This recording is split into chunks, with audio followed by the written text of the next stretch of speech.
स्वयंपाकात स्वादाची जान, डीएम मसाले तुमच्या घराची शान। छत्रपती शासन महिला गृह उद्योग कबनूर इचलकरंजी घेऊन येत आहेत अस्सल परंपरेची मराठमोळी चव म्हणजेच डीएम मसाले। मटन मसाला, चिकन मसाला, धणे पावडर, गरम मसाला, बिर्याणी मसाला, तिखट चवदार मसाले आणि चटणी म्हणजेच डीएम मसाले। तर आजच आपल्या जेवणाची रंगत वाढवण्यासाठी केमिकल विरहित डीएम मसाले, गृहिणींच्या मनातले मसाले आणि चटणी अवश्य वापरा। डीएम मसाले महिला बचत गटाद्वारे करणारे स्वच्छ माफक दरामध्ये म्हणजेच डीएम मसाले। संपर्क दिव्याताई मगदूम, मोबाईल 91 30 80 22 55।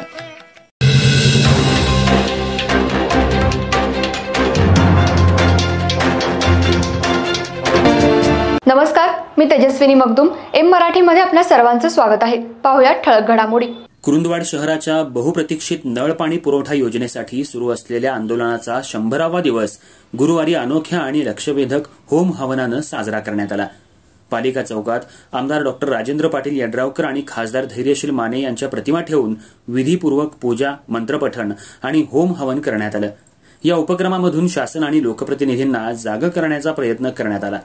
सर्वपक्षीय कृती समितीच्या वतीनं आयोजित या आंदोलनाचं वैशिष्ट्य म्हणजे हबप तारदाळकर महाराज यांच्या मार्गदर्शनाखाली पार पडलेले मंत्रोच्चार आणि पूजाविधी। मनीषा बेले आणि राजू बेले यांच्या हस्ते महापूजा आणि हवन पार पडलं। यावेळी ग्रामदैवतांची आणि लोकप्रतिनिधींची एकत्र पूजा करून नागरिकांच्या व्यथेला वाचा फोडण्यात आली।